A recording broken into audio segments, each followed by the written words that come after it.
Que bom que nós estamos aqui estudando este assunto tão importante nos dias de hoje, que é a Igreja de Jesus Cristo. Estamos estudando nós mesmos. Hoje é a lição número 8 desse curso de Eclesiologia. E nós vamos hoje fazer mais um complemento teológico. Na lição 7, nós fizemos um complemento teológico. E hoje nós vamos continuar fazendo esse complemento teológico dentro da história da igreja. Nós estamos estudando até agora a história da igreja do início até o ano 100, depois de Cristo. E para que a gente possa entender bem a história e o que está acontecendo com a igreja nessa época, é importante nós entendermos também a teologia envolvida nessa história. Por isso que nós estamos fazendo esse complemento teológico. Como nós já estamos aqui insistindo, esse curso ele está estudando a igreja através de 4 linhas de entendimento. A primeira é sobre a doutrina da igreja, que é o que é propriamente dito eclesiologia. Então, a eclesiologia é a doutrina da igreja, né? Logia, estudo da igreja. Eclésia, igreja, logia, estudo da igreja ou doutrina da igreja. Mas junto com a eclesiologia, que é propriamente dita doutrina bíblica da igreja, nós também estamos colocando a história da igreja, estamos colocando o estudo de seitas e heresias, que é estudado em ramos da teologia chamado heresiologia e apologética. Heresiologia é o estudo da heresia em si, apologética é o estudo da defesa da fé, ou seja, como é o certo, a heresia estuda como é o errado, a apologética estuda como é o certo frente ao errado. E, por fim, também aspectos escatológicos, já que nós estamos vivendo no tempo do fim, então é importante que a gente entenda a igreja no tempo do fim, que é o tempo de hoje. Então, o complemento teológico visa ir além da história da igreja, indo também na doutrina, heresia, seitas, e em algum momento nós vamos tocar também nos aspectos escatológicos da igreja, como ser a igreja no tempo do fim, o que é a igreja no tempo do fim, o que se espera da igreja no tempo do fim. Muito bem.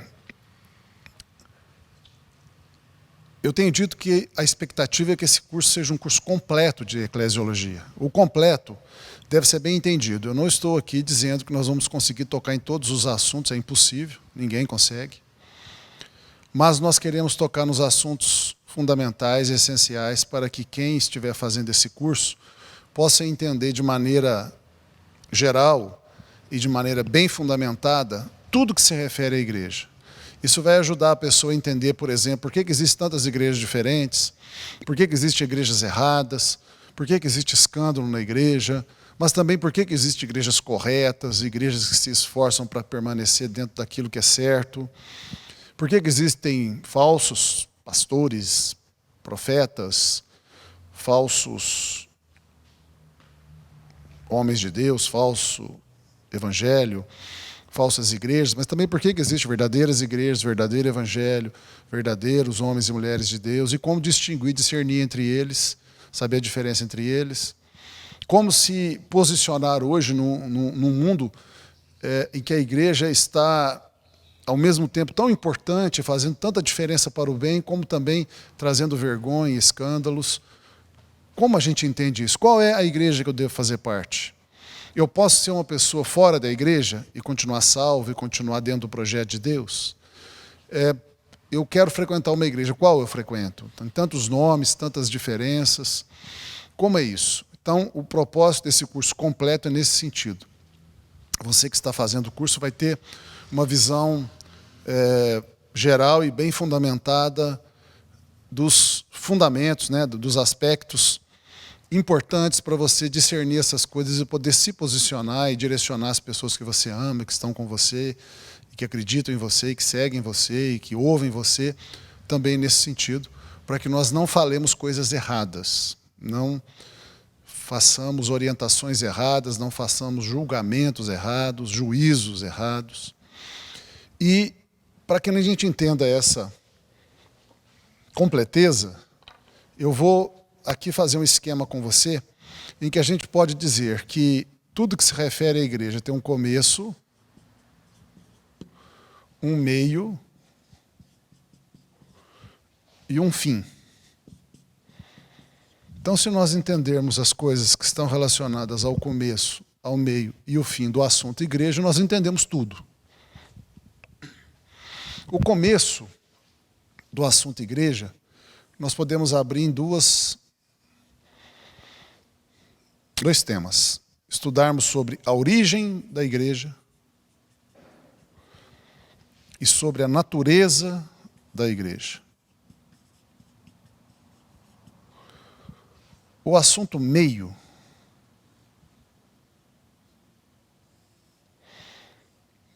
significa nós tocarmos nas coisas que se referem ao que é certo na igreja, ou seja, a ortodoxia da igreja, ortodoxia da fé que a igreja professa, e a perseverança da igreja nesta fé correta. Perseverança na fé. O assunto fim, o fim do assunto igreja, diz respeito ao propósito da igreja, para que a igreja foi criada, para que a igreja existe, e ao destino da igreja. Então, se nós compreendermos a origem da igreja, a natureza da igreja, qual é a sua maneira correta de ser e crer, crer e ser, a perseverança nesse caminho correto, o propósito para o qual estamos caminhando, nosso destino final, nós entendemos tudo sobre a igreja e fizemos aí a completeza que desejamos que se tenha nesse curso. Vou comentar com você aqui mais especificamente com relação aqui à ortodoxia da fé. Nós podemos também dizer que a ortodoxia da fé diz respeito essencialmente ao aspecto doutrinário.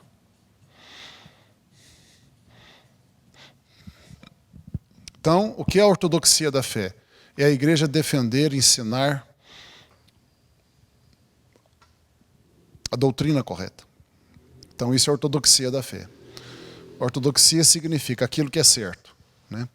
Doxia tem a ver com doxa, que significa alguma coisa como próximo de adoração ou de posicionamento. Então, orto correto, posicionamento correto. Então, o posicionamento correto da fé é a doutrina correta. E a perseverança na fé tem a ver com dois aspectos, por sua vez, que a gente já também discerniu, que são relacionamentos e comportamento. Então, nós podemos dizer que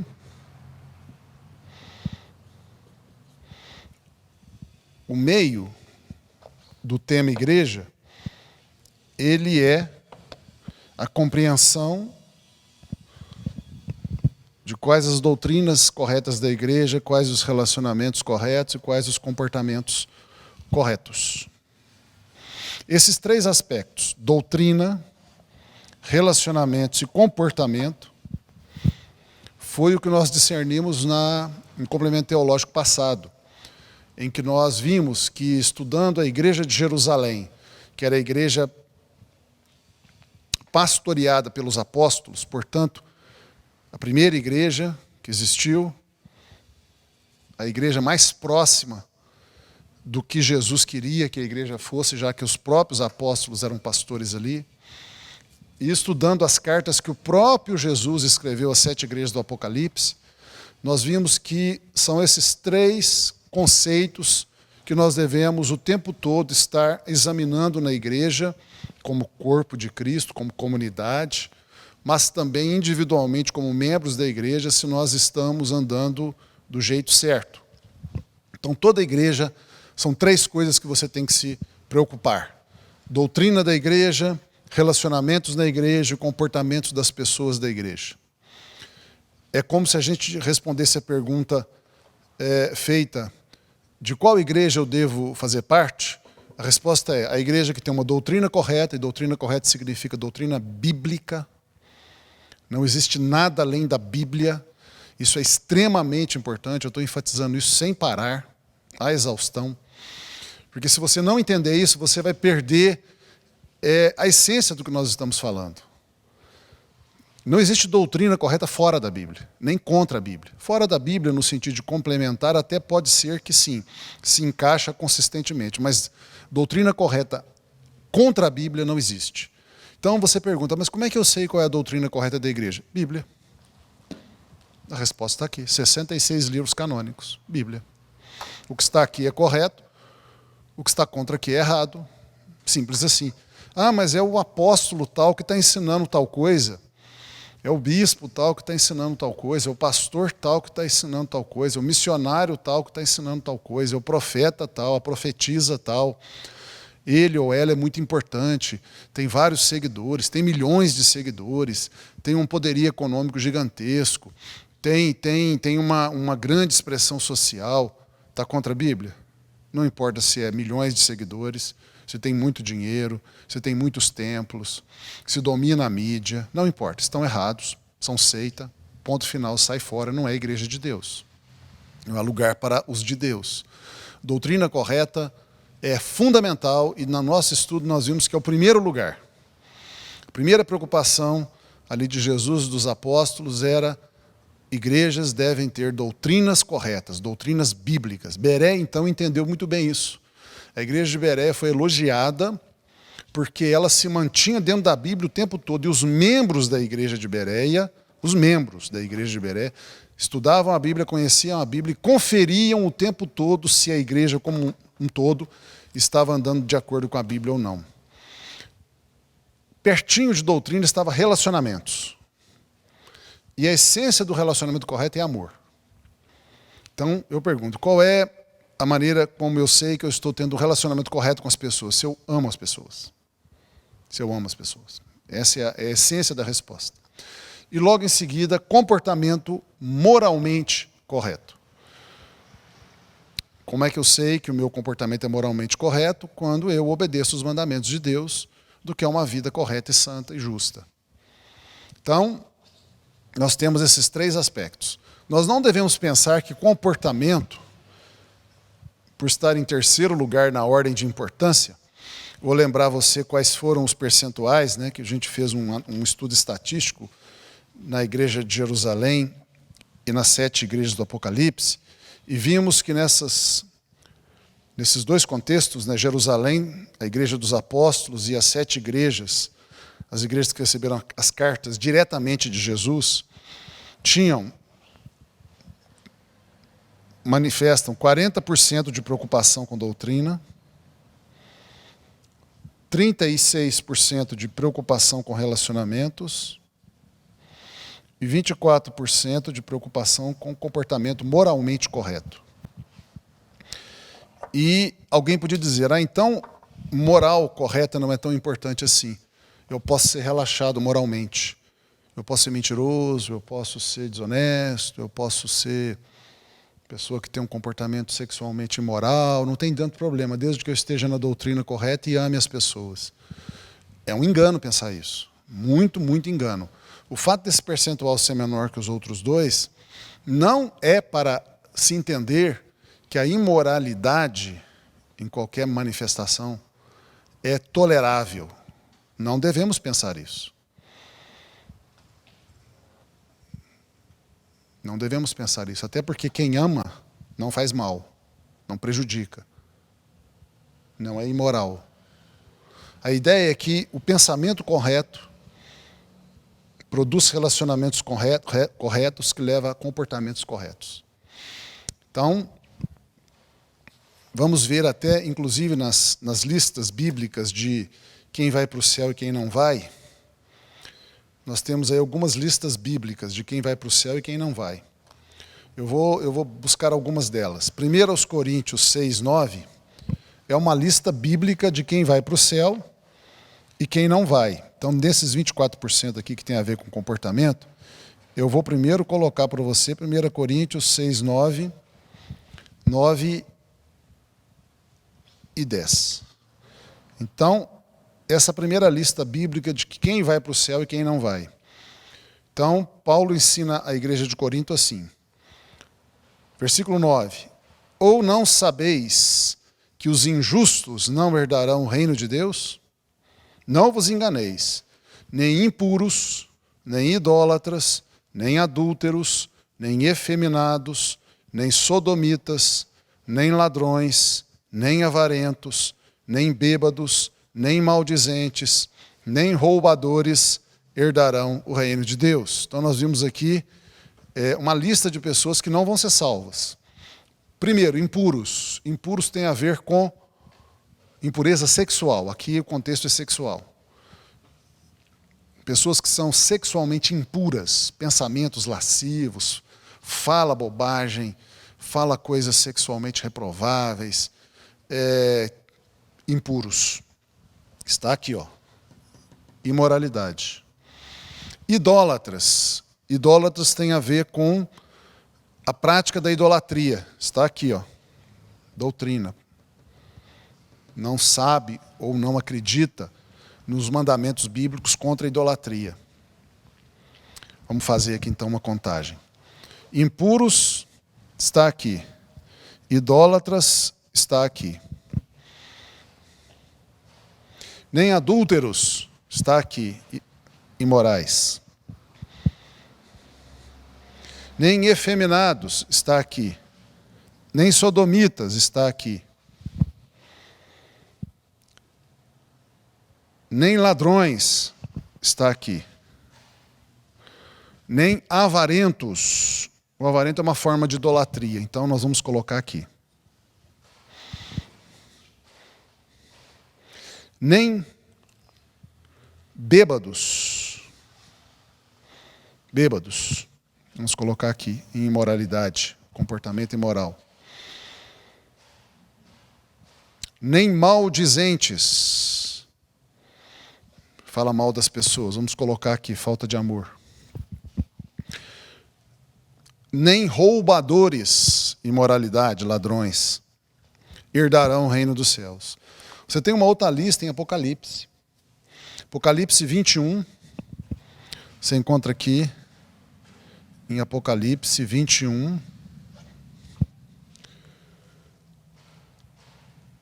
8. Uma outra lista de pessoas que não vão ser salvas. Quanto, porém, aos covardes, aos incrédulos, aos abomináveis, aos assassinos, aos impuros, aos feiticeiros, aos idólatras, e a todos os mentirosos, a parte que lhes cabe será no lago que arde com fogo e enxofre, a saber, a segunda morte, a geena. Quanto, porém, aos covardes, o covarde, eu vou colocar em relacionamento, covarde.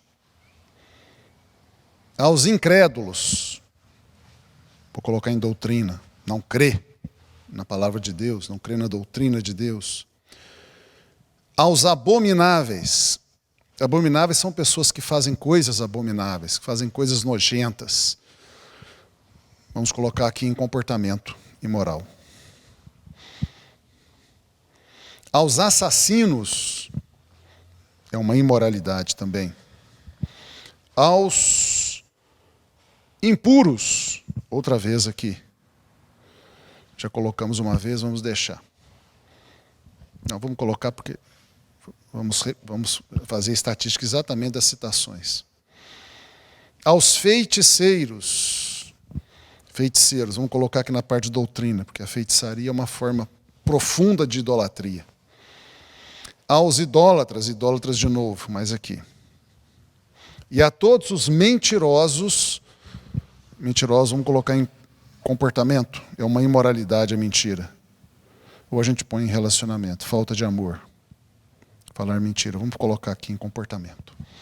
E vamos ver uma terceira lista. Tem mais listas, essas não são as únicas, mas vamos ver uma terceira lista aqui em Apocalipse 15, 22, 15. Apocalipse 22, 15. Terceira lista de pessoas que não vão ser salvas. Fora da cidade santa, da Nova Jerusalém, da salvação, ficam os cães, os feiticeiros, os impuros, os assassinos, os idólatras e a todo aquele que ama e pratica a mentira. Cães, fora ficam os cães, o que é um cão, né? Não é o cachorro, não é o animal cachorro. Cães aqui é uma figura que existe na mente judaica, entre o povo de Israel, entre os judeus, existe essa classificação de algumas pessoas como cães. O que é um cão no pensamento judaico? É só você olhar como um cachorro procede. Então, os cães são as pessoas que andam em bandos. Segundo lugar, são as pessoas que não têm vergonha de praticar coisas abomináveis em público. Veja os cachorros, eles andam em bandos e no meio da rua eles fazem coisas vergonhosas. E em terceiro lugar, são pessoas que andando em bandos e não têm vergonha de fazer as suas imoralidades em público, são destruidores, são destrutivos. Eles atacam para destruir.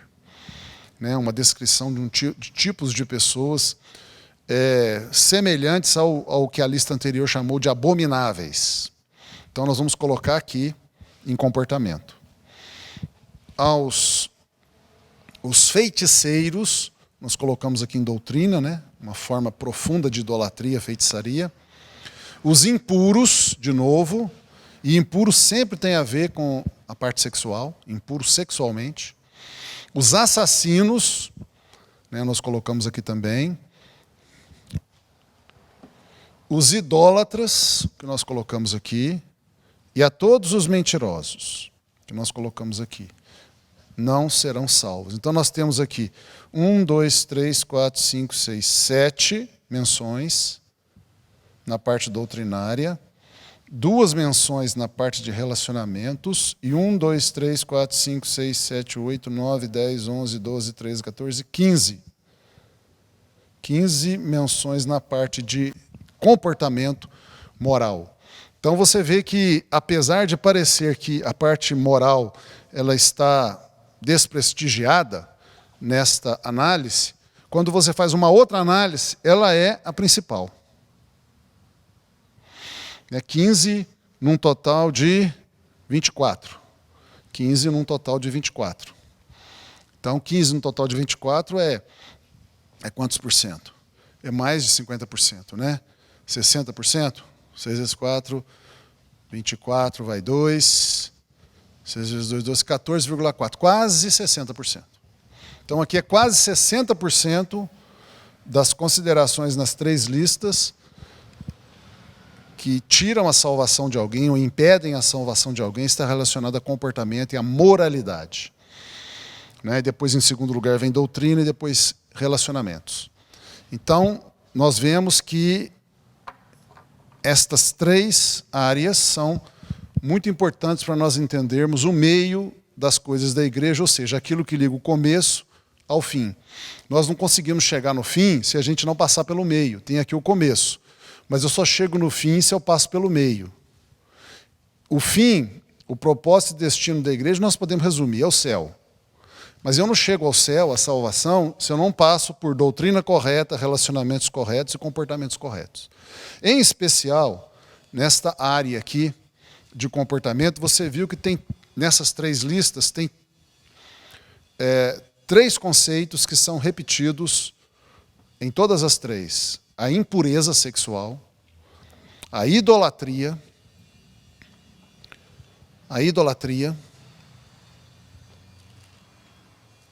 impureza sexual, idolatria.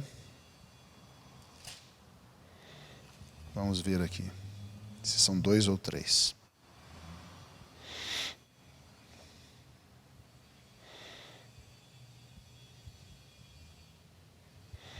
Impureza tem nas 3, idolatria tem nas 3. São só 2.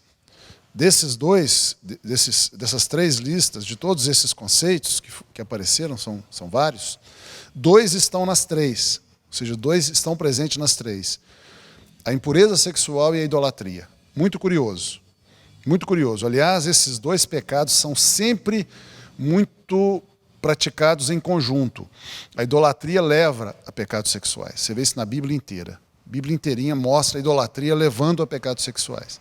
E isso é muito compreensível, porque os pecados sexuais são a analogia, são a representação material da idolatria no plano espiritual. O que a idolatria é no plano espiritual, a imoralidade sexual é no plano material.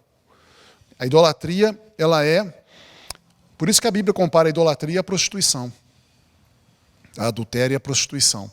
Porque a idolatria é o relacionamento com Deus errado.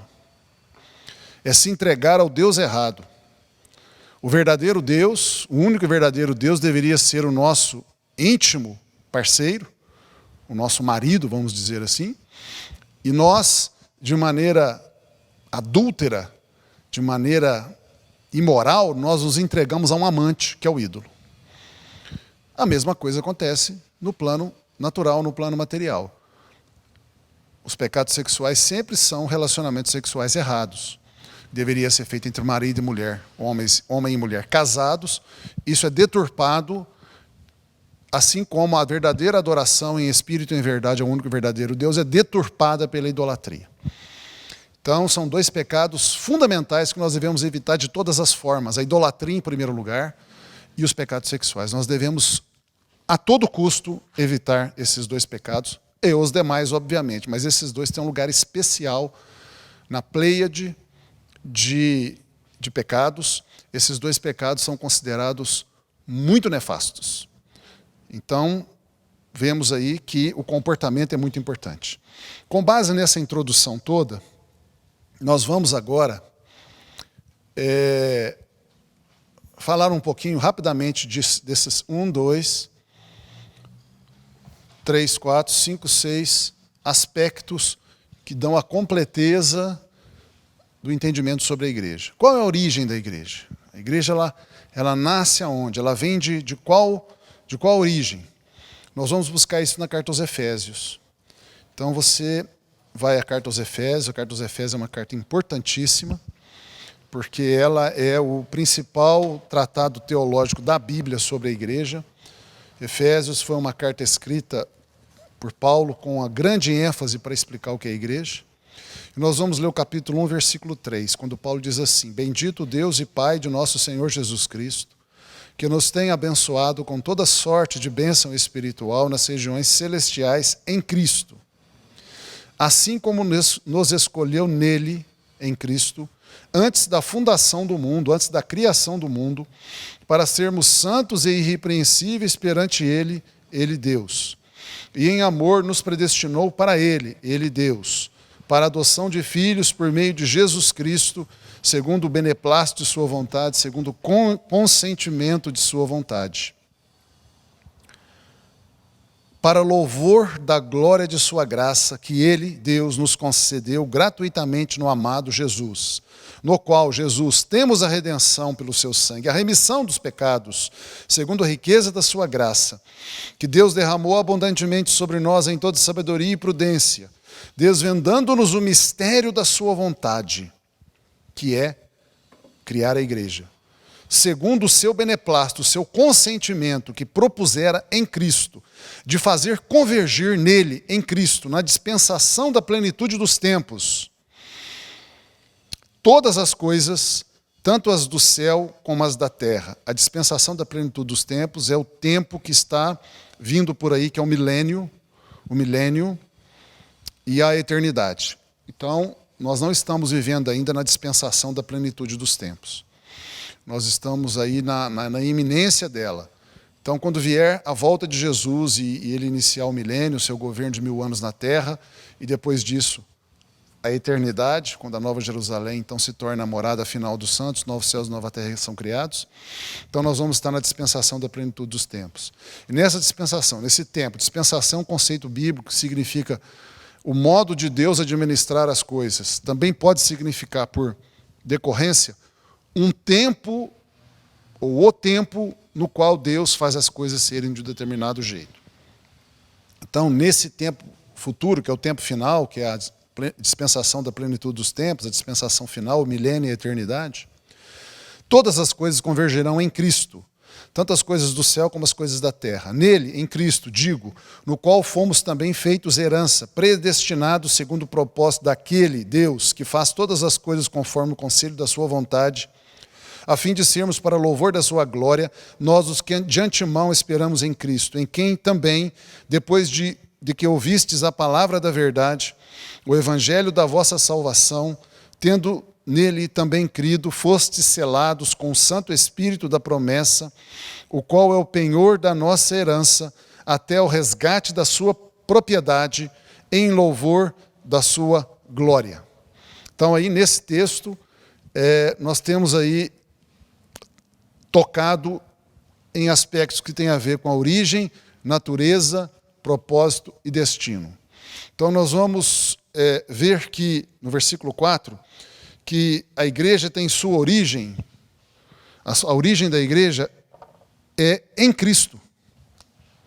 Deus nos escolheu antes da criação do mundo para sermos igreja, para sermos salvos, e Ele nos escolheu em Cristo.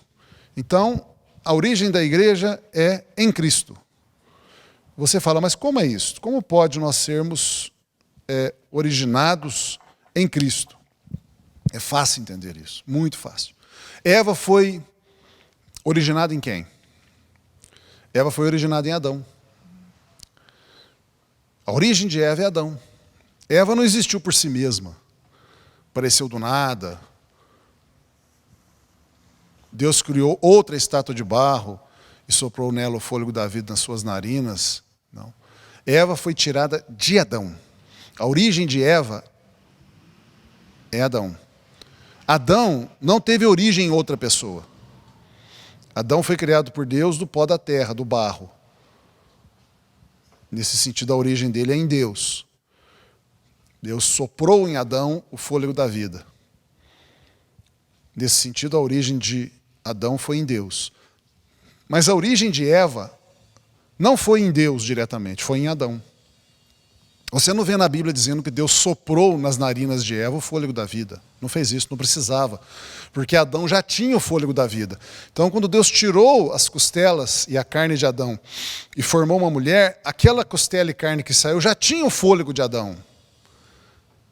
Já tinha a vida de Adão. Então, a origem de Eva é em Adão. Assim também, a origem da igreja é em Cristo. Nós saímos de Cristo. Isso é muito importante entender. É por isso que a gente tem que voltar para Ele. Por isso que eu e você somos atraídos por Jesus.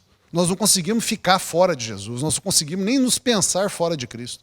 A gente não consegue pensar assim, eu vou abandonar a fé, eu não vou crer em Jesus mais não. Nós não conseguimos nem conceber isso. Isso é inconcebível. Isso não faz sentido.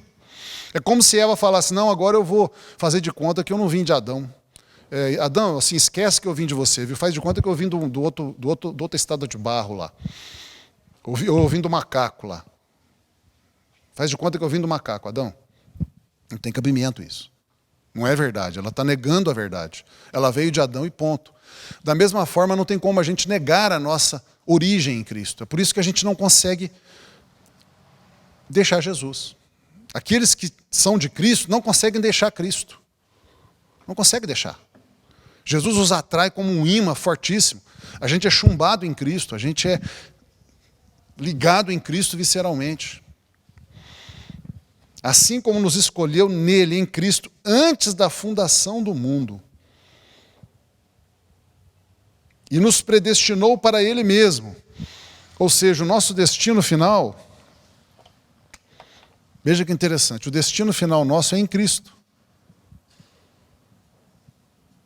Ou seja, nós viemos de Cristo e vamos voltar para Cristo. Veja isso em Efésios, em outro texto aqui, que no capítulo 1 mesmo, verso 22. E Deus pôs todas as coisas debaixo dos pés de Cristo. E para que Cristo seja o cabeça sobre todas as coisas, o deu à igreja, a qual é o seu corpo, a plenitude daquele que a tudo enche em todas as coisas. Ou seja, a igreja foi feita para se ligar a Cristo, assim como o corpo foi feito para se ligar à cabeça. O corpo não existe para existir sem cabeça. O corpo foi feito para ligar a cabeça. O corpo é parte da cabeça. Assim como a igreja, nós somos parte de Cristo, que é a cabeça. Ou seja, o nosso destino é estar ligado a Cristo. A outra comparação é noiva e noivo. A noiva, que somos nós, a igreja, fomos destinados, a noiva é destinada a se unir ao seu noivo. E os dois se formarem uma só carne para sempre. Então veja que coisa bonita. Nós saímos de Cristo e voltamos para Cristo, assim como Eva. O que Eva falou, aliás, o que Adão falou quando viu Eva, né? Esta afinal é osso dos meus ossos e carne da minha carne. E aí, Moisés, lá, o autor de Gênesis, fala assim: por esta causa deixa um homem seu pai e sua mãe, se une à sua mulher e serão os dois uma só carne. Eva foi desligada de Adão, Eva saiu de Adão, passou a ser uma pessoa independente, mas ela voltou para Adão, através do casamento, e se tornou uma só pessoa com Adão outra vez. A mesma coisa a igreja saiu de Cristo, tem origem em Cristo, mas o destino da igreja, o nosso destino é se unir a Cristo outra vez. Na verdade, nós estamos nos unindo em todo esse processo, até que haja o casamento final, que é a definitiva união nossa com Cristo, definitiva para sempre. Qual a natureza da igreja? Qual a natureza da igreja? Esse mesmo texto mostra que a natureza da igreja, ela tem aí a ideia de corpo. A igreja é o corpo de Cristo, mas ela tem também a ideia de filhos de Deus. Quando você vê aqui em Efésios 1:5, a Bíblia dizendo: e Deus nos predestinou para Cristo, para a adoção de filhos. Para a adoção de filhos. Então, a igreja também tem a natureza de família de Deus, vamos chamar assim. Família no sentido de filhos de Deus. Família de Deus.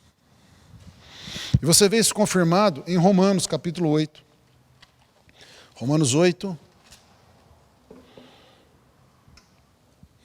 29, diz assim: porquanto aos quais Deus de antemão conheceu, está falando de nós, também os predestinou, ou seja, nos predestinou, para sermos conformes à imagem de seu Filho, Jesus, a fim de que ele, seu Filho, seja o primogênito entre muitos irmãos. Então, os filhos de Deus são irmãos. Então, a igreja tem uma natureza de corpo e de família. É o corpo de Cristo, ou noiva de Cristo, também tem essa conotação, corpo ou noiva, e a conotação de família. A natureza da igreja é uma natureza muito simples. É Deus o Pai, unido ao seu próprio Espírito, o Espírito Santo, que faz o papel como de esposa, gerando o seu Filho Jesus, e o seu Filho Jesus casando-se com uma esposa, a sua esposa, a igreja, e essa esposa que é casada com Jesus, esse conjunto aqui, Deus passa a tratar tudo como seus filhos. E Jesus passa a ser irmão e noivo e marido ao mesmo tempo. Nós somos, então, esposa e irmãos ao mesmo tempo, o que faz muito sentido. O que faz muito sentido. Marido e mulher, eles têm uma ligação de irmandade também. A mulher, de certa forma, é irmã do seu marido. Isso é muito bonito e muito forte. Então, a natureza da igreja é fazer parte da própria natureza de Deus. A natureza de Deus é uma natureza de família. Família. O conceito de corpo e noiva está aqui dentro. O conceito de família é maior. Então, a igreja, a natureza da igreja é completar Deus. Completar Deus. Por isso que Efésios, nós lemos lá em Efésios que a igreja, Efésios 1, 23, chama a igreja de plenitude, ou seja, o complemento daquele que a tudo enche em todas as coisas. Muito bem. E o propósito da igreja? Qual é o propósito da igreja? Ou seja, qual é o objetivo, o que se quer constituir finalmente com a igreja? Vamos ver aqui na nossa Bíblia, Efésios, capítulo 1 ainda, versículo 9. Vamos pegar o 10. De fazer convergir em Cristo, na dispensação da plenitude dos tempos, todas as coisas, tanto as do céu como as da terra, nele, em Cristo, digo no qual, em Cristo, fomos também nós, igreja, feitos herança,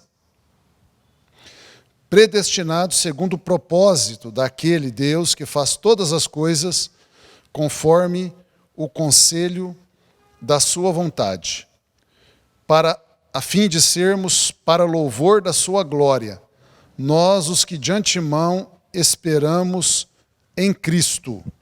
Então, aqui está uma expressão que nós fomos feitos para o louvor da glória de Deus.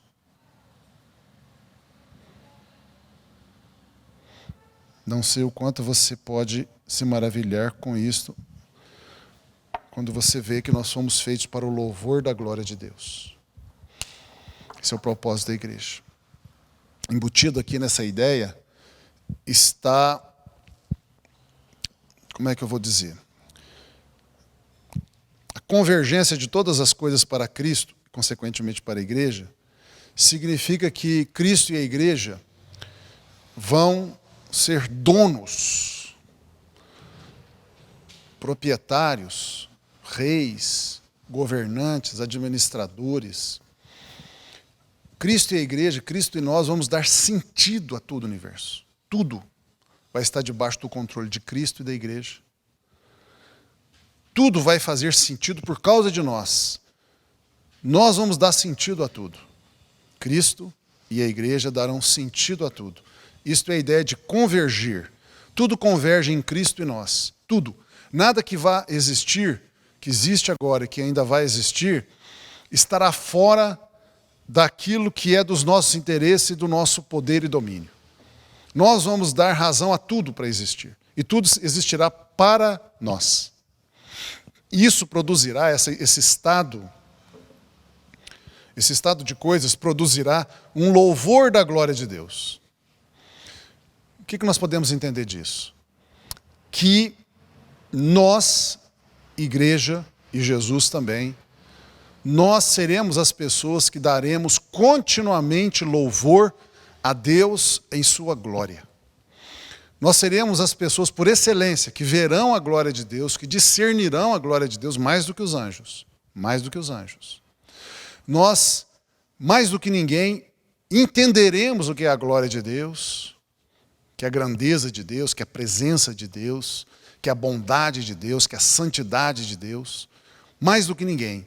Então nós somos o povo, Jesus e nós e Jesus, somos aquelas pessoas que vão estar no âmago da adoração. No âmago da adoração. E vamos ser as pessoas que mais entendem Deus e mais adoram a Deus, e mais se entregam a Deus, e mais prazer têm em Deus. Isto é o propósito. Então aqui nós tivemos uma visão geral de todo o processo pelo qual nós podemos entender a completeza da igreja. Muito bem. Nós vamos continuar estudando nos próximos vídeos a respeito da história da igreja do ano 100 ao ano 313. Na lição número 6, no vídeo 6, você tem uma visão da igreja até o ano 100. Do início, ano 32, até o ano 100 aproximadamente. E nós vamos continuar essa história do ano 100 ao ano 313. O ano 313 é importante, porque não é o ano 300 ou o ano 400. Porque 313 foi o ano da conversão do imperador Constantino. E a conversão de Constantino, a chamada conversão de Constantino, até hoje existe uma discussão se ele se converteu de verdade ou não, mas ele dizia que se converteu. e os seus atos foram muitíssimo importantes para a história da igreja. Nós não vamos entender bem por que a conversão de Constantino foi tão importante e determinou muito da história da igreja, da condução da igreja até hoje, se nós não entendermos alguns aspectos fundamentais da igreja, teológicos, desde o início até, passando pelo primeiro século, avançando no ano 100, entrando no segundo século, entrando no terceiro século, até chegar no ano 313. Então, eu preciso dizer para vocês que estão nos acompanhando mais algumas coisas fundamentais aqui, para que você entenda o que determinou a importância da conversão de Constantino e como, não apenas a conversão de Constantino, mas também a formação do catolicismo frente à manutenção, à permanência de igrejas que não se tornaram católicas. Não se tornaram católicas. É um erro pensar que toda a igreja sempre foi católica. Isso é um erro gravíssimo. Eu sei que alguns católicos, teólogos católicos falam isso, mas ou eles são desconhecedores da igreja, da história da igreja, são desconhecedores, ou eles são pessoas levianas e de má fé, porque não é verdade. Não é verdade que só existiram igrejas católicas, que a igreja católica está desde o início, que ela nasceu lá na confissão de Pedro, que Pedro é o primeiro papa, que só existiu igreja católica, só depois é que começaram a vir as outras igrejas. Isso não é verdade. Isso não é verdade. Simplesmente não é verdade. A verdade não é essa. Então, para que a gente entenda por que finalmente se constituíram no mundo, né, dois grandes tipos de igreja, duas grandes linhas de igreja, como a gente já falou isso num dos estudos passados, nós precisamos entender alguns aspectos fundamentais. As duas grandes linhas de igreja é a linha católica e a linha, vou chamar de linha batista. Alguns chamam de linha de igrejas fiéis. Também poderia ser. Então, a linha católica é uma linha de igrejas, onde está a igreja católica, mas não somente a igreja católica. Existem outras igrejas que não são chamadas católicas, mas são da linha católica, e nós vamos entender o que significa linha católica. A palavra católica é importante porque foi dada essa palavra pelos próprios católicos. Então, eu estou usando a expressão que os próprios católicos dão a si mesmos.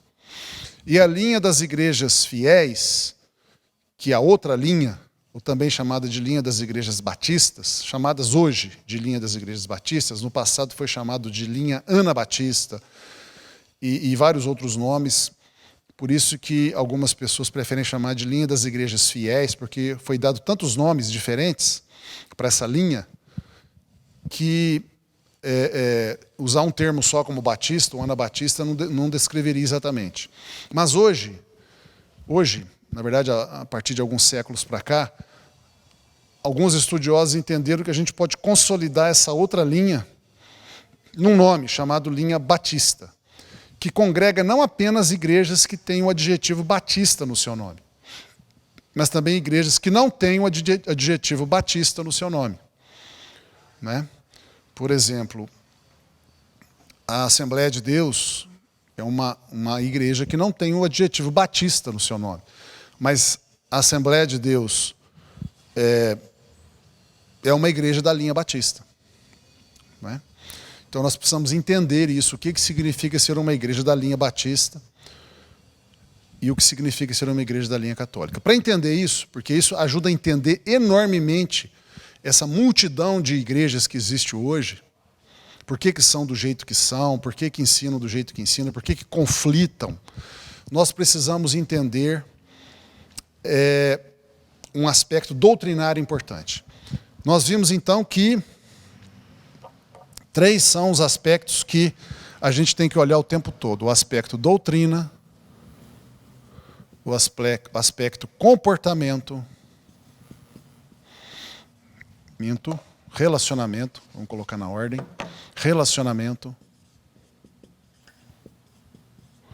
e o aspecto comportamento. Então,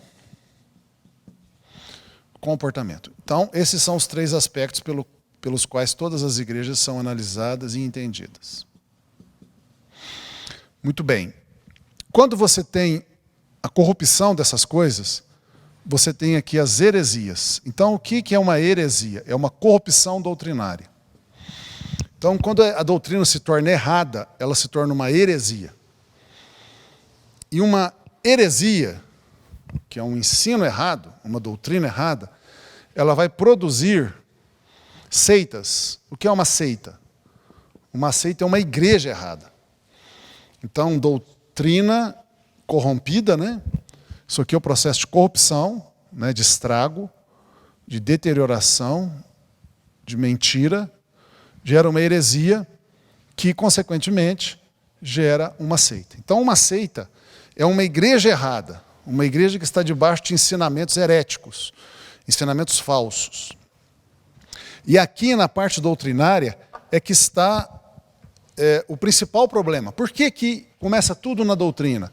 Porque se alguém pensa errado, entende errado, ensina errado, ele leva a relacionamentos errados, que leva a comportamentos errados. Então, o que você pensa é extremamente importante, porque se você pensar errado, você vai acabar agindo errado. Então, nós precisamos entender bem esse processo aqui. E como que foi o processo de heresia? Bom, desde o tempo aqui do tempo apostólico, né, da igreja até o ano 100, você vê aqui na Bíblia, que conta a história do tempo apostólico, né, Atos conta, as cartas contam um pouco, Apocalipse conta um pouco, você vê que desde lá já tinha problemas doutrinários. Por exemplo, Jesus, ele repreendeu erros doutrinários nas 7 igrejas.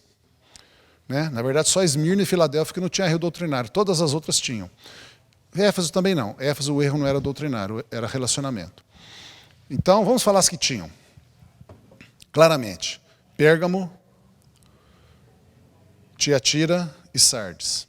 Essas 3 igrejas claramente tinham erro doutrinário. Jesus aponta ali 3 erros doutrinários principais. A doutrina de Balaão, que era uma heresia, já ensinada naquela época, que Jesus repreendeu duramente, censurou e reprovou. A doutrina dos nicolaítas, outra heresia ensinada naquela época, que Jesus combateu. E a doutrina de Jezabel, que foi também amplamente denunciada e reprovada pelo Senhor Jesus. Mas haviam outras doutrinas doutrinas erradas, que estavam se levantando nesse tempo. E, ao longo dos anos, nós tivemos duas doutrinas especialmente perigosas, que levou, consequentemente, a uma terceira. Então, as heresias principais,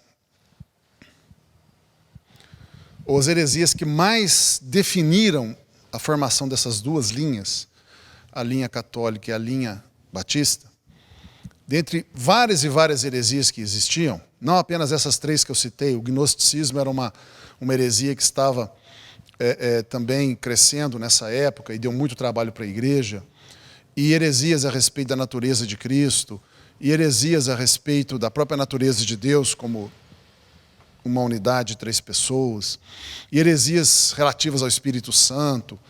De todas essas heresias que estavam acontecendo ali, nos primeiros séculos, 2 foram especialmente importantes para definir o rumo da igreja dali para frente. A primeira dessas foi a heresia chamada presbítero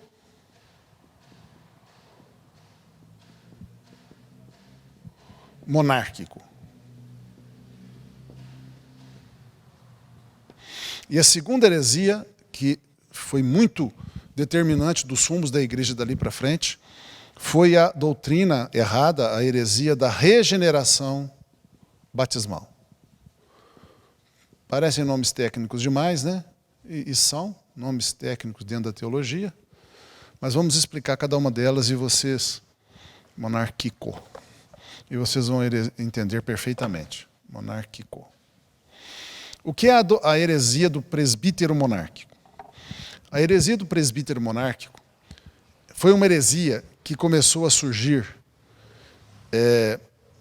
logo depois da morte do último apóstolo, João.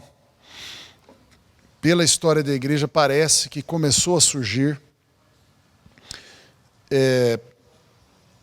ou primeiramente, ou muito próximo à origem, está numa pessoa que chamava-se Inácio de Antioquia. O nome dele era Inácio e ele era um dos presbíteros da igreja de Antioquia, por isso Inácio de Antioquia. Essa doutrina herética, falsa, dizia o seguinte, que entre todos os presbíteros de uma igreja, presbíteros são os pastores, essencialmente os pastores. São as pessoas que cuidam, os líderes que cuidam dos aspectos espirituais da igreja. Pastores, tomando a lista de Efésios, aqueles 5 ministérios que Jesus colocou lá, apóstolos, profetas, evangelistas, pastores e mestres, esses seriam os presbíteros. Mas presbítero, melhor dizendo, estar no presbitério ou ser presbítero, tem a ver com liderança, algum serviço contínuo prestado com responsabilidade na igreja com relação às coisas espirituais, ao ensino da Bíblia, à oração, ao pastoreamento. E começou-se a surgir nesta época, logo depois da morte de João, e parece que Inácio de Antioquia,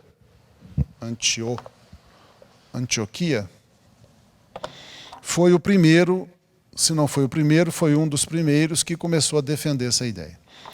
Que entre os presbíteros de uma igreja local e depois de um conjunto de igrejas, deveria haver um que era o rei dos presbíteros. O rei dos presbíteros. E eles começaram a dar o nome para esse rei dos presbíteros de bispo. Veja bem que na Bíblia, bispo não é o rei dos pastores, o rei dos presbíteros, não é. Bispo na Bíblia é a mesma coisa que presbítero, é um outro nome para presbítero. É como se eu falasse 6 e falasse meia dúzia. Meia dúzia é a mesma coisa que 6, 6 é a mesma coisa que meia dúzia.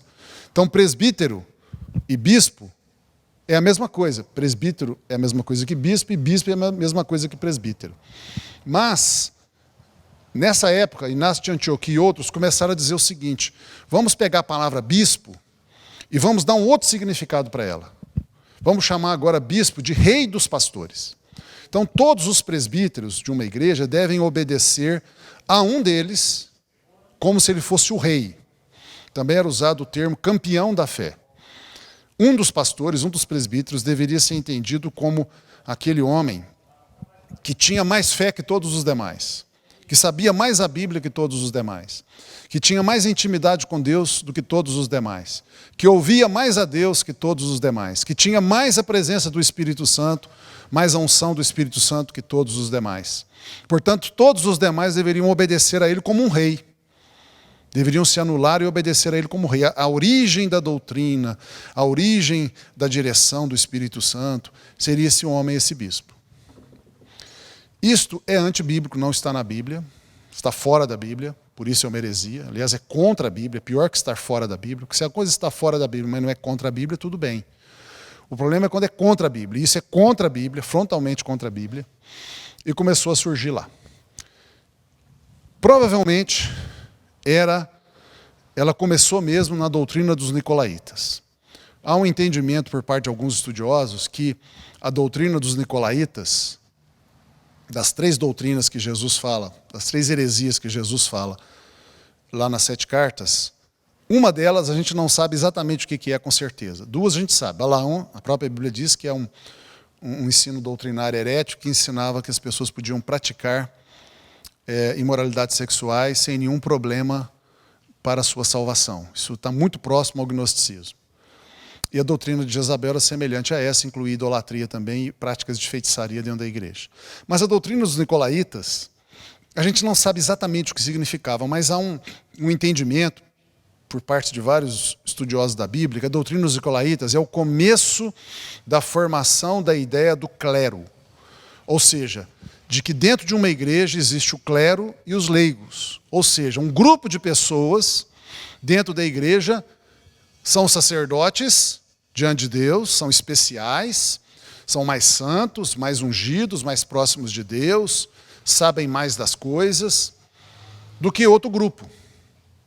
Então, dentro de cada igreja existiria o clero da igreja, que são as pessoas que ministram, são os pastores, são os ministros de louvor, são os diáconos, são aqueles que dirigem isso, que lideram aquilo. E o resto é o povo, os leigos. Leigo significa ignorante. Não é? A palavra leigo significa ignorantes. Isso, segundo alguns estudiosos, era a doutrina dos nicolaítas, e Jesus diz claramente que ele odiava a doutrina dos nicolaítas. Você vê ele falando especialmente isso. Eu odeio essa doutrina, a doutrina dos nicolaítas. Na verdade, eu disse que Éfeso não tinha heresia, mas parece que lá tinha algumas pessoas que defendiam essa doutrina, porque Jesus fala: tens contudo a teu favor, Éfeso, que odeias as obras dos nicolaítas, ou seja, a prática da doutrina dos nicolaítas, as quais eu também odeio. Então você vê que Jesus odeia falsas doutrinas. Claro, porque destrói as pessoas, leva a relacionamentos errados e comportamentos errados. O ensinamento falso destrói as pessoas. Então, essa é a questão do presbitério monárquico. O que é a regeneração batismal? A regeneração batismal é uma doutrina que diz, simplesmente, que a pessoa nasce de novo quando ela é deitada na água do batismo. Ou seja, o contato da pessoa com a água do batismo, a hora que ela é batizada na água, né? A hora que o corpo dela encosta na água, deita na água e levanta, naquela hora ela nasce de novo. Ou seja, o batismo, o ato do batismo, a água do batismo, o ato do batismo, não a água como substância mágica necessariamente, se bem que alguém deve até pensar isso. Mas o ato do batismo numa água física, real, o ato do batismo faz a pessoa nascer de novo. Ou seja, regeneração, nascer de novo, ser gerado de novo, pelo batismo.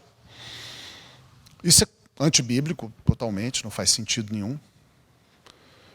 Até porque Jesus, ele fala o seguinte: quem crer e for batizado, você primeiro crê, e é a crença, a fé em Jesus que faz um novo nascimento. Né? Jesus ensina em João capítulo 3. Mas isso começou a ser ensinado também. Eu não sei qual é o nome ligado a essa doutrina como primeiro, como iniciador. Mas isso começou a ser ensinado. E essas duas doutrinas, elas levaram necessariamente a uma terceira, essas duas doutrinas erradas, essas duas heresias, levaram necessariamente a uma terceira, que não foi tão explicitada como essas duas, mas é uma decorrência, né, um corolário inescapável dessas duas, que é a ideia de que a Bíblia não é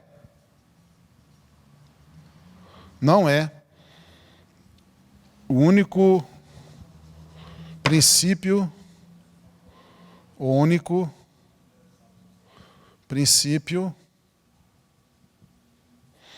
e regra de fé e prática. Foi a negação da centralidade da Bíblia. Foi a negação dessa centralidade. Por quê? Porque isso não está na Bíblia, isso aqui é contra a Bíblia, isso é contra a Bíblia. Então, para sustentar esses dois, implicitamente, a pessoa que sustenta essas duas coisas tem que implicitamente negar a Bíblia. Então, essas três heresias foram de especial dano para a igreja, e foi essas três que deram origem à divisão em duas grandes linhas de igreja, a linha católica e a linha batista. A linha católica é aquela que aceita essas três heresias. É simples assim. Na verdade, ela começa aceitando aqui, ó. A linha católica é o conjunto de igrejas que diz assim, não é só a Bíblia não, o teólogo tal, a profetisa tal. Então você vê, por exemplo, Mormons, Joseph Smith. Os Mormons aceitam que a Bíblia não é o único princípio e regra de fé e prática. Eles dizem que o livro de Mormon é mais importante que a Bíblia. Eles negam a unicidade e a centralidade da Bíblia. Então, a igreja dos Mormons é uma igreja de linha católica, da linha católica, mesmo não se chamando igreja católica. Testemunhas de Jeová, eles também negam a Bíblia como única regra e princípio de fé e prática. Eles têm lá as suas publicações, o seu Vaticano, que é chamado corpo governante, que fica lá nos Estados Unidos, na cidade, nos arredores de Nova York. E é o que eles dizem que é a verdade, não o que a Bíblia diz. Fizeram, inclusive, o erro gravíssimo de corromper a tradução da Bíblia para poder justificar as ideias desse corpo governante, dos seus líderes lá, né? Me esqueci o nome dos líderes lá, os fundadores das Testemunhas de Jeová. Um deles foi o Rutherford e o primeiro lá, me esqueci. Eles têm lá os seus fundadores. A igreja adventista corre um enorme risco de cair na linha católica. Então a igreja Testemunha de Jeová é da linha católica, porque elas negam isso. E acabam levando isso aqui, porque o corpo governante nos Estados Unidos determina, é o rei de toda a organização Torre de Vigia, Testemunha de Jeová. Então você vê que as coisas são ligadas. Os adventistas correm um risco, porque alguns adventistas têm Ellen G. White, Ellen Gold White, como a sua profetisa, e os escritos dela, os livros dela, que se eu não me engano são em torno de 60 livros, são tornados por alguns adventistas superiores à própria Bíblia, exatamente como fazem Testemunhas de Jeová com suas revistas e publicações, e os Mormons colocam sobre a Bíblia. O que Ellen White falou é a verdade, mesmo que seja contra a Bíblia. Por exemplo, a Bíblia fala que existe um inferno, mas se Ellen G. White falou que o inferno não existe, então Ellen G. White é que vale, a Bíblia não vale. Mesmo a Bíblia dizendo que existe um inferno. Mas a Ellen White falou que não existe, então nós vamos ficar com a Ellen White. Então os adventistas correm um sério risco de serem da linha católica. E assim vai. Vamos pegar, por exemplo, uma igreja universal. É da linha católica. Por quê? Porque o que o Edir Macedo, que é o presbítero monarca lá, o rei, fala, mesmo contra a Bíblia, é tido como verdade. E aí você vai vendo que nós temos, então, muitas igrejas da linha católica. Então a linha católica veio da adoção desses princípios, principalmente desse aqui. Esse aqui gera todos os outros. Então a gente pode dizer o seguinte, o que é uma igreja da linha católica? São as igrejas, não importa o nome que tem, que tiraram a Bíblia da centralidade da fé. Todas elas, não importa que nome tenha. E hoje existem igrejas da linha católica sendo criadas ainda. Infelizmente, no Brasil tem várias que tiraram a Bíblia. É a opinião do apóstolo, do bispo, do missionário, do pastor, e desse, daquele. É o que ele fala. Não é o que a Bíblia diz, é o que ele fala. Ele se tornou presbítero monárquico. E as pessoas não conferem na Bíblia. Isso aqui você fala, mas isso aqui parece tão sem importância. Veja bem o problema disso aqui. Então, vamos escrever aqui, linha católica.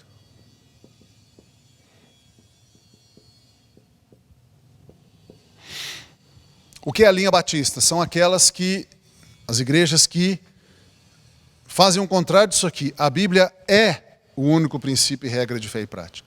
Mesmo que a gente adote outros livros, e leia outros livros, e estude outros teólogos, e ouça pastores, e ouça pregadores, e aprenda com eles, etc, etc, etc. O que eles falam, ensinam e pregam sempre são conferidos pelo estudo pessoal da Bíblia, individual da Bíblia. Há um esforço de cada membro da igreja de, por si mesmo, entender a Bíblia e guiar-se pela palavra de Deus e não pela palavra dos homens, a não ser que a palavra dos homens seja de acordo com a palavra de Deus. Então essa é a ideia fundamental de uma igreja batista. Nós aqui da IBCL, Igreja Batista Central de Lavras, estamos nos esforçando para sermos uma igreja e até agora ninguém pôde nos mostrar que não somos. Se alguém nos mostrar, nos fará um favor. Será muito bem-vindo alguém mostrar se alguma coisa aqui é contra a Bíblia, fora da Bíblia, contra a Bíblia. nós somos uma igreja que queremos ficar 100% nessa linha batista. O nosso adjetivo batista não é por acaso, não é para enfeitar, não é porque é moda, é porque nós realmente estamos no firme propósito de nos manter 100% dentro da Bíblia, e a Bíblia é a nossa única regra, o nosso único princípio de fé e prática, mesmo que a gente leia outros livros, etc, etc, etc. Mas o diapasão final está aqui. Por quê? Porque a história da igreja tem mostrado que todas as igrejas que não se firmam na Bíblia, mais cedo ou mais tarde, elas se tornam heréticas, se tornam seitas e arrebentam com a vida das pessoas, abusam das pessoas emocionalmente, economicamente, espiritualmente, encaminham as pessoas para direções erradas. Mas, ao passo que as igrejas que se mantêm dentro da Bíblia, mesmo que pareça que elas crescem menos, e há uma tendência de igrejas mais bíblicas crescerem mais devagar que a igreja não bíblica, por alguma razão, o ser humano gosta de seita, gosta de heresia. Você vê que várias das igrejas heréticas, das seitas, igrejas que são da linha católica, são grandes. São grandes, têm muitos membros, crescem rápido. Por isso, grandeza de igreja, poder econômico, número de membros, poder político, não é critério algum para se julgar a exatidão dessa igreja ou a qualidade dessa igreja. Há uma tendência de igrejas que ficam bem dentro da linha batista, linha bíblica, crescerem menos. Não significa que elas serão pequenas necessariamente, podem até ser grandes. Mas elas têm uma tendência, só tendência, de crescerem menos, porque o ser humano, ele resiste mais à verdade do que à mentira. O ser humano, infelizmente, o ser humano médio, ele é mais susceptível à mentira e ao engano. Infelizmente. Nós sabemos disso, né? Tem até o famoso ditado, me engana que eu gosto, né? Então, infelizmente, é assim, esse é o ser humano, mas cabe a nós que estamos propugnando por um caminho correto, bíblico, saudável, continuemos nesse caminho para que possamos deixar um legado importante para todas as pessoas que estiverem congregando conosco, né? Com as igrejas que são da linha batista, das linhas das igrejas fiéis. Quando você permanece na Bíblia, e a igreja que você está permanece na Bíblia, você não vai ter decepção. Vão se passar 5 anos, 10, 15, 50, 200, 1000, 2000, e você não terá decepção. Você não será manipulado, não será abusado nem abusada, não será enganado. Pelo contrário, a história tem mostrado que todas as igrejas que permaneceram nessa linha de igrejas fiéis batistas produziram cristãos, homens e mulheres, muito emocionalmente saudáveis, bons cidadãos, intelectualmente muito competentes, inteligentes, pessoas que você pode se relacionar, que vão ser leais, que vão ser trabalhadoras, que vão ser fiéis, que vão ser amigas de verdade, que não vão enganar você, não vão usar você, serão altruístas e não egoístas. Então, é o futuro que nos mostra isto. Por isso a nossa ênfase tão grande nisto, né? Nós vamos continuar nas próximas lições estudando esses aspectos, a história com esses aspectos, e nós queremos dizer para você que nós nunca estamos falando das pessoas quando falamos das igrejas. Quando eu falo testemunho de Jeová é uma seita, eu não estou condenando as pessoas que são testemunhas de Jeová. Quando eu digo os mormons, a igreja dos mormons é uma seita, eu não estou condenando as pessoas que estão no mormonismo. Mesma coisa catolicismo, etc. Pessoas é diferente de organização. A organização está errada, a doutrina está errada, o ensino é errado. E práticas também são erradas. Mas, mesmo nas seitas e nas igrejas erradas, costuma ter, e a Bíblia mostra isso, Tiatira é um exemplo, mas outras igrejas também são, costumam ter pessoas de coração correto, que querem a verdade, estão lá enganadas, estão lá por um tempo, mas mesmo estando lá, continuam sendo amadas por Deus. E o que Deus fala para essas pessoas é, povo meu, retire-se dela. Se você está numa seita, numa igreja que tem doutrinas erradas, que estão conduzindo você para o erro, que estão abusando de você, que estão te ensinando contra a Bíblia, saia dela. É o que diz Apocalipse. Deus falou: retirai-vos dela, povo meu, para não serdes cúmplices dos seus pecados. Porque todas as igrejas erradas que se tornam seitas são essencialmente Babilônia. Então nós temos dois tipos de igrejas: as igrejas de Babilônia e as igrejas de Jerusalém. A igreja de Jerusalém são as igrejas fiéis à Bíblia. As igrejas da linha batista poderiam ser chamadas também igrejas de Jerusalém, a igreja que permanece fiel à palavra. E as igrejas que vão para a linha errada, elas podem ser chamadas igrejas babilônicas, igrejas que formam a religião dos homens. Porque quando você tira a Bíblia, você tira Deus, você põe um homem. Você põe um homem. E tudo onde o homem governa, onde o homem faz as coisas para a sua glória, é Babilônia. Você vê lá em Gênesis que Babilônia foi construída por Nimrod e seus correligionários para constituírem para si mesmos uma glória humana na terra. Então, as seitas amam a glória humana, amam falar do tamanho delas, quantos membros têm, o tamanho dos seus templos e catedrais, seu poderio econômico e político, número de membros, amam falar das grandezas suas, amam construir para si mesmas uma glória humana. Sim, porque o homem está no centro, é antropocêntrica, ela não é cristocêntrica. As seitas são sempre antropocêntricas, é o homem que é glorioso. E a glória do homem é muito fácil, muito mais rápida para ser construída. A glória de Deus demora mais. A igreja cristocêntrica, que é a igreja das igrejas fiéis, a linha batista, a linha de Jerusalém, ela está sempre olhando para Jesus, sempre procurando a glória de Cristo, a glória de Deus, e não a glória dos homens. Ela é cristocêntrica e não antropocêntrica. As igrejas que vão para essa linha, elas se tornam antropocêntricas, porque ela vai constituir um bispo, um arcebispo, um papa, um corpo governante, um bispo que está em tal lugar, que é o homem que diz tudo e todo mundo aceita sem questionar, o missionário, o apóstolo que é idolatrado, adorado como Deus. Abandona-se Deus e passa-se a adorar o homem, que é a essência de Babilônia, a adoração do homem. Meia, meia, meia. O homem no lugar de Deus Pai, o homem no lugar de Deus Espírito Santo e o homem no lugar de Deus Filho. Meia, número 6 é o número do homem. Meia, meia, meia. O homem no lugar de Deus Pai, o homem no lugar de Deus Espírito Santo, o homem no lugar de Deus Filho. Então, vamos parar por aqui, vamos ficar por aqui e na próxima lição nós continuamos. Que Deus te abençoe.